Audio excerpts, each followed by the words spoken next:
देखिए, ब्रह्मांड वाले टॉपिक में मात्र 3 कॉन्सेप्ट और हैं। उसके बाद हम सीधा सौरमंडल पर आ जाएंगे। वो 3 कॉन्सेप्ट कौन-कौन से हैं?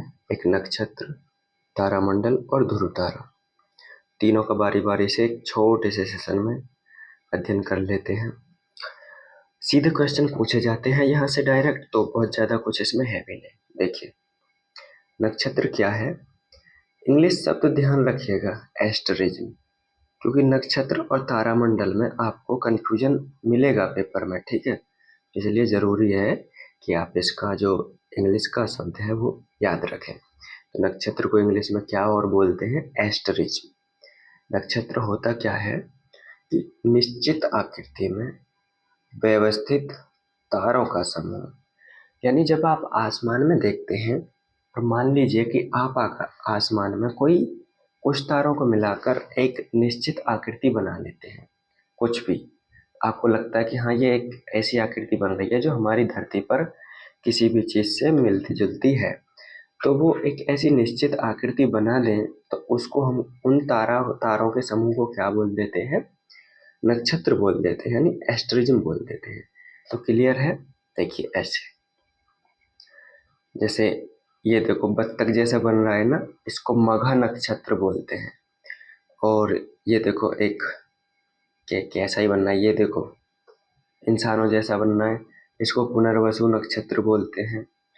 और इसको चित्रा नक्षत्र बोलते हैं, एक लड़की जैसा बन रहा है, कुर्सी जैसा। मतलब एक निश्चित ऐसी आकृति बनानी चाहिए। अगर निश्चित आकृति बन रही है तो वो नक्षत्र है। वैश्विक तौर पर इनकी संख्या 27 मानी जाती है, लेकिन भारतीय मनीषियों, ये मनीषियों लिखा हुआ है, भारतीय मनीषी यानी वैज्ञानिक, भारतीय मनीषियों के अनुसार इनकी संख्या 28 है।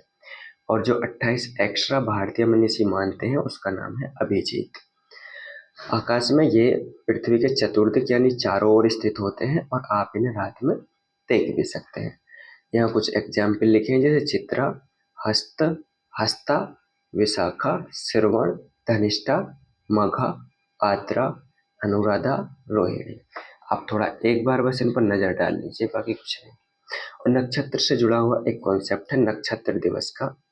सामान्यतः नक्षत्र दिवस उसको कहते हैं कि जब एक नक्षत्र कोई भी, जैसे मान लीजिए चित्रा नक्षत्र, मध्याह्न रेखा यानी प्राइम मेरिडियन, अगर आपको इसके बारे में नहीं पता तो अभी समझा देंगे, फिलहाल ऐसे ही याद रखिए।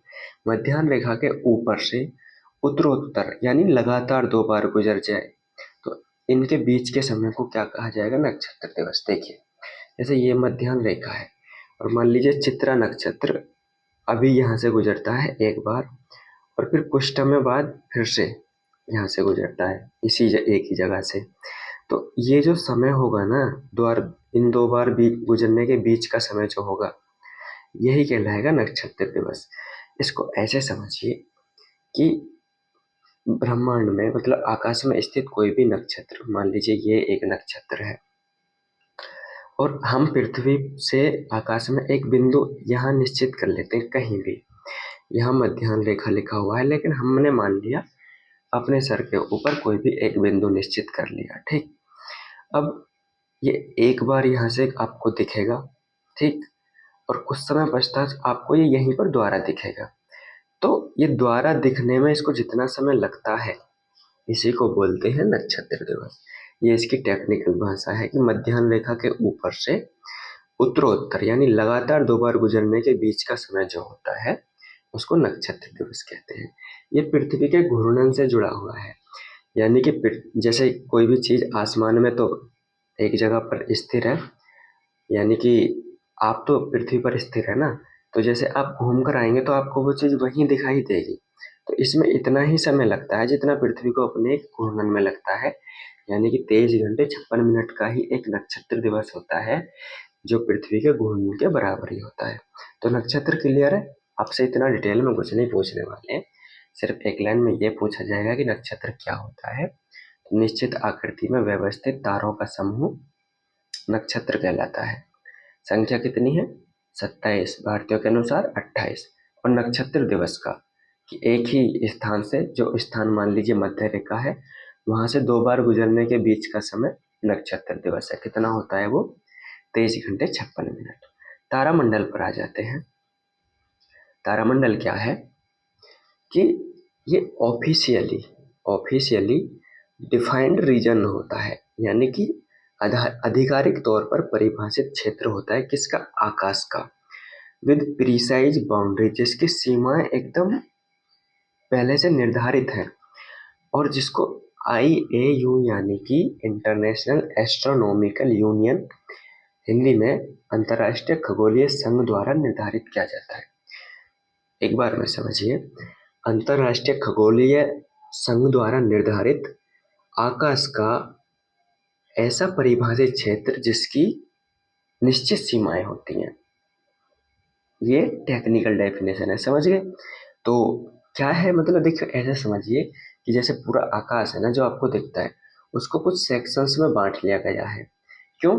ताकि ये जो खगोलीय मैपिंग है, यानी कि जैसे कोई पिंड है, हमें उसको ये देखना है कि ये आखिर आकाश में कहाँ है, तो हम एक क्षेत्र निर्धारित कर लेंगे कि ये भाई एक तारामंडल हो गया, और इसमें ये तारा है, ये पिंड है, ये तारा है, ये पिंड है, और ये ऐसे ऐसे स्थित है।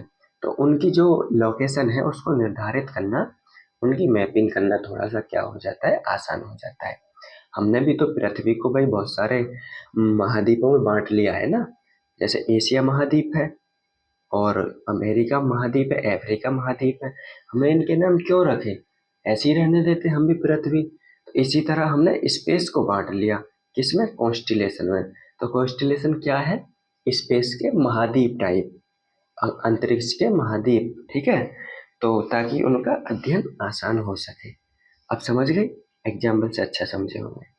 और इसमें इस तारामंडल में नक्षत्र भी शामिल होते हैं। तो कुछ तारे सुंदर आकृतियों के रूप में भी उपस्थित यानी व्यवस्थित होते हैं तारामंडल में। क्यों? क्योंकि जो नक्षत्र होता है वो कॉन्स्टिलेशन का एक भाग होता है। क्योंकि कॉन्स्टिलेशन क्या है भाई, पूरे आकाश को ही तो बांट दिया ऐसे करके, ये एक कॉन्स्टिलेशन, ये दूसरा कॉन्स्टिलेशन, ये तीसरा कॉन्स्टिलेशन। अब इस कॉन्स्टिलेशन में हो सकता है कि कुछ तारे कुछ अच्छी आकृतियां बनाए, तो उन अच्छी आकृतियों को क्या कह दिया जाएगा, नक्षत्र, सिंपल। तो इसमें भी कुछ तारे जो होते हैं वो सुंदर आकृतियों में व्यवस्थित रहते हैं तारामंडल में भी। और अभी वर्तमान में तो जो IAU है वो तारामंडल के जो आसपास का क्षेत्र होता है, आसपास का वातावरण होता है तारामंडल में, उसको भी शामिल कर लेता है। टोटल जो स्पेस में तारामंडल अभी मतलब आधिकारिक तौर पर घोषित किए गए हैं IAU के द्वारा, उनकी संख्या 88 है। और जिनमें एक सबसे महत्वपूर्ण है, जहाँ से आपके सवाल बनते हैं, सप्तऋषि तारामंडल। क्या है सप्तऋषि तारामंडल? सप्तऋषि तारामंडल ये ग्रीष्म काल में उत्तरी गोलार्ध में रात के पहर में ये आकाश में दिखेगा आपको, यानी कि गर्मियों के दिन में आप उत्तरी गोलार्ध में रात के टाइम पर इसे देखेंगे तो आपको दिख जाएगा। कब से कब तक? अगर आप फरवरी मार्च के महीने से लेकर जुलाई अगस्त, जो कि गर्मियों का समय होता है, वहां तक देखेंगे तो आप दिख जाएगा। सप्तऋषि तारामंडल में एक नक्षत्र पाया जाता है, उसको बोलते हैं, उसमें 7 तारे हैं। कितने तारे? 7 तारे। 4 तारे तो ऐसे चौकोर हैं, ये रहा सप्तऋषि तारामंडल, ठीक है। और 3 तारे रेखीय हैं, तिरछी रेखा में, मतलब ये 1 2 और 3, 3 तारे तिरछी रेखा में, और ये 4 तारे एक चौकोर रेखा में।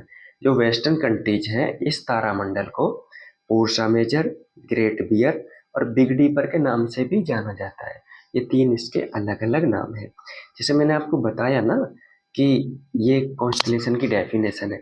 कॉन्स्टलेशन को कभी कभी ऐसे भी डिफाइन कर दिया जाता है कि सुंदर आकृतियों के रूप में व्यवस्थित क्षेत्र या तारों का समूह। तो आपको ना वहां पे बिल्कुल कंफ्यूजन हो सकता है कि ये नक्षत्र की बात कर रहा है या तारामंडल की। तो अंतर ये है कि जो नक्षत्र होगा उसमें निश्चित आकृति होगी, कि उनकी आकृति एक निश्चित है, और वो किसी ना किसी चीज को रिप्रेजेंट करेगा। जैसे इंसान को रिप्रेजेंट कर सकता है, बत्तख को रिप्रेजेंट कर सकता है, आपके हाथ को रिप्रेजेंट कर सकता है। लेकिन तारामंडल में क्या होगा कि वो आकृतियां सुंदर होंगी, बेसिक वो कोई अर्थ ना निकले उनसे, बट वे सिर्फ सुंदर लगेगा देखने में। तो ये तारामंडल और नक्षत्र का अंतर है, समझ गए आप? ठीक है। देखिए ये पूरा एक कॉन्स्टिलेशन है जिसमें कई सारे तारामंडल शामिल हैं। और ये देखिए ये भी कॉन्स्टिलेशन है। आप तारों को मिलाते जाइए आसमान में, आप तारामंडल अपने आप बना लेंगे। ये देखिए ऐसे बस मिलाते जाइए, बस कुछ भी बन जाए, सुंदर सी आकृति बन जाए बस। और अगर वो सुंदर सी आकृति ऐसी बन जाए, ये देखो कुत्ते की आकृति बन रही है, ये क्या हो गया? एस्टरिज्म, नक्षत्र, जिसको कैनिस नक्षत्र बोलते हैं। ठीक, क्लियर है? तीसरे कॉन्सेप्ट पर चलते हैं, ध्रुव तारा। ध्रुव तारा क्या है? ये उत्तरी ध्रुव पर स्थित एक तारा है। उत्तरी ध्रुव पर स्थित एक तारा यानी उत्तरी ध्रुव के ऊपर आसमान में स्थित होता है। जो हमारी पृथ्वी का उत्तरी ध्रुव है, नॉर्थ पोल, उसके ऊपर स्थित होता है आसमान में। यह इसकी विशेषता यह है कि ये हमेशा एक ही स्थान पर रहता है। क्या रहता है? हमेशा एक ही स्थान पर रहता है। क्यों रहता है? देखिए भैया, जैसे पूरी पृथ्वी घूमती है, तो आप घूमेंगे तो आपको जो आसमान के जो पिंड है ना, खगोलीय पिंड, सारे तारे, उपग्रह, क्षुद्र ग्रह, ये सब आपको घूमते हुए दिखाई पड़ेंगे, ये जो भी। बट जब आप ध्रुव पर उपस्थित होंगे, ध्रुवों पर, तो ध्रुवों पर कोई भी व्यक्ति घूमता नहीं है। इसीलिए ध्रुवों पर पृथ्वी का वेग जो होता है वो 0 माना जाता है, क्योंकि वहां क्या है कि वो एक ही जगह पर है चीजें, बस पूरी पृथ्वी घूम रही है लेकिन वो तो एक ही जगह पर है, ऐसे ऐसे एक ही जगह पर है, बस एक ही जगह पर, एक ही जगह पर। इसलिए उत्तरी ध्रुव पर होने के कारण ही ये हमें हमेशा एक ही स्थान पर नजर आता है। ये जो ध्रुव तारा है वो लिटिल बियर तारा समूह का हिस्सा है। जैसे हम बहुत तारे होते हैं ना, जैसे हम उनको भी नए नए समूहों के नाम दे देते हैं, बस अध्ययन के सुविधा के लिए। तो ये लिटिल बियर तारा समूह का हिस्सा है। और इसकी पहचान कैसे होती है? इसकी पहचान के बारे में ये कहा जाता है कि जैसे आपने यहाँ ये पढ़ा ना, सप्तऋषि तारामंडल, तो सप्तऋषि तारामंडल को तारों से होते हुए यदि आप एक रेखा खींचेंगे तो वो क्या ध्रुव तारे को इंगित करेगी। यहाँ जैसे लिखा भी है, क्या लिखा है कि सप्तऋषि मंडल के जो संकेतक तारे हैं उनको आपस में मिलाते हुए एक काल्पनिक रेखा खींचिए तो वो ध्रुव तारे को इंगित करेगी। देखिए, तेरे सप्तऋषि तारे के तारामंडल ये मिलाते गए और इससे एक काल्पनिक रेखा खींच लीजिए तो वो ध्रुव तारे को इंगित करेगी। इस तरह से ये ध्रुव तारा चमकता है, काफी चमकता है ये ध्रुव तारा। ठीक है, तो ये मुझे 3 कॉन्सेप्ट आपको बताने थे। बस इसमें कॉन्सेप्ट कुछ नहीं है, सीधा सीधा एक आध सवाल बन जाता है, बहुत ही सिंपल सवाल बनेगा। इसमें आपसे कठिन सवाल पूछे ऐसी संभावना 0% भी नहीं है। ठीक है, तो इस सेशन में इतना ही। धन्यवाद।